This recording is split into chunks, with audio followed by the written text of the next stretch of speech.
Kurnool parliament Congress party అభ్యర్థిగా పీజీరామ్ Pullaiah Yadav, Kurnool assembly Congress అభ్యర్థిగా షేక్ జిలానీ బాషా nomination వేశారు.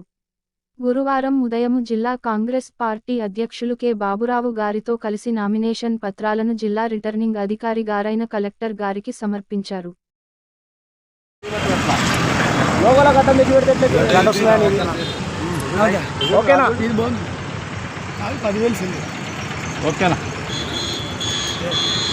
ఈరోజు ఇండియా కూటమి అభ్యర్థిగా కాంగ్రెస్ పార్టీ అభ్యర్థిగా ఈరోజు నేను నామినేషన్ చేయడం జరిగింది.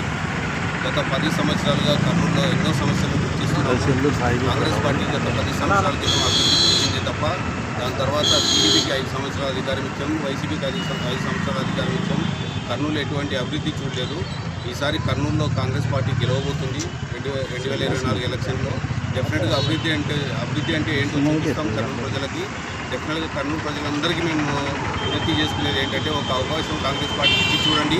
అభివృద్ధి అంటే ఏంటో చూపించి మేము మన్నలను పొంది నెక్స్ట్ 29 ఎలక్షన్కి మేము ముందుతామని ఈ సందర్భంగా తెలియజేసుకుంటాము. ప్రత్యేక హోదా అయితేనేమి, వైజాగ్ స్టీల్ ప్లాంట్ అయితేనేమి, సిపిఎస్ రద్దు చేయడం అయితేనేమి, రైతుల రుణమాఫీ అయితేనేమి, ఇది కాంగ్రెస్ పార్టీతోనే సాధ్యం. నేషనల్ పార్టీ ఇది కాంగ్రెస్ పార్టీ. ఏవైతే ప్రాంతీయ పార్టీలు ఉన్నారో ఈ ఇచ్చిన హామీలు ఎటువంటి హామీలు కూడా వాళ్ళు ఫిల్అప్ చేయలేరు. జగన్మోహన్ రెడ్డి గారు ఎన్నో హామీలు ఇచ్చారు, చేయలేకపోయారు. చంద్రబాబు నాయుడు గారు ఎన్నో హామీలు ఇచ్చారు, చేయలేకపోయారు. అది కాంగ్రెస్ పార్టీతోనే సాధ్యమవుతుంది ఏ హామీ అయినా కూడా ఫిల్అప్ చేయాలంటే.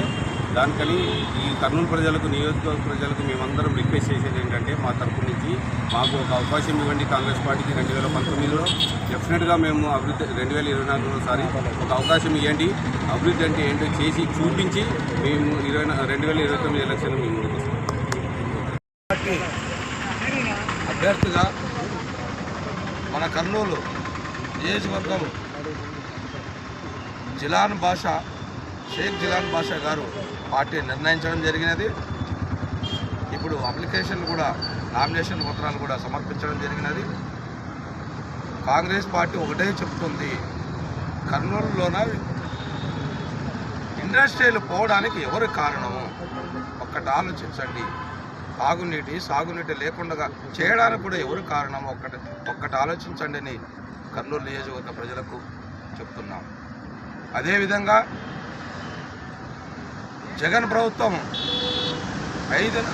దరిదాపు 5 సంవత్సరాల్లో నేను ఏ ఒక్క హామీ ఇస్తున్నానో ఆ హామీ నెరవేర్చకపోతే మళ్ళీ ఓటు అడగనని